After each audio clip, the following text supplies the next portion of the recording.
بسم اللہ الرحمن الرحیم۔ السلام علیکم، میں منیر شاکر۔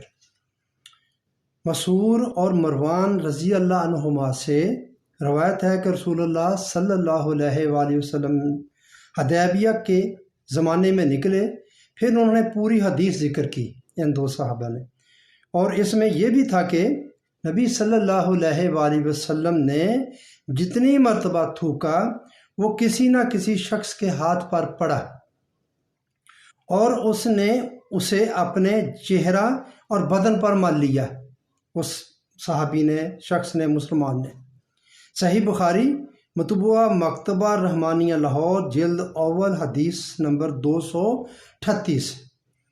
ذرا جرت دیکھیں کہ یہ عمل بھی اس ہستی صلی اللہ علیہ وآلہ وسلم کی طرف منسوب کیا گیا ہے جن کا فرمان ہے کہ پاکیزگی یعنی کہ طہارت نصف ایمان ہے۔ عقل کے اندھے بغیر سوچے سمجھے اسے اور اسی طرح کی مزید باتیں فخریہ انداز میں پھیلا رہے ہیں، نیٹ پر پھیلا رہے ہیں، سب بول رہے ہیں، اور ذرا بھی نہیں سوچتے کہ یہ دین دشمنوں کا نبی پاک صلی اللہ علیہ وآلہ وسلم کی نفاست پر مکروہ حملہ ہے۔ یہ نہیں سوچتے، مگر کیا کیا جائے؟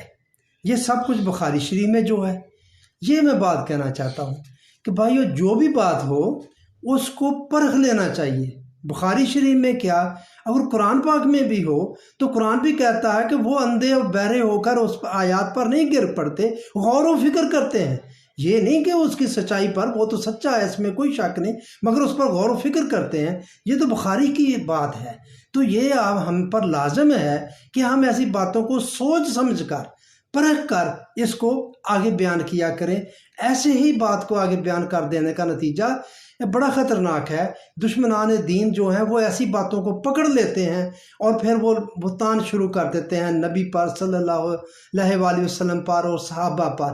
اس لیے جو بھی بات ہو آپ اس پر غور کیا کریں، صرف اتنی بات نہیں کہ یہ بخاری میں ہے تو بس ٹھیک ہے، پھر آپ نے کچھ بھی نہیں دیکھنا پرکھنا اس کا۔ تو میرے بھائیوں، میری بات آپ کو پسند آئے تو آپ لائک کریں، آپ اس کو شیئر کریں، آپ کمنٹس کریں اور میرے چینل کو سبسکرائب کریں۔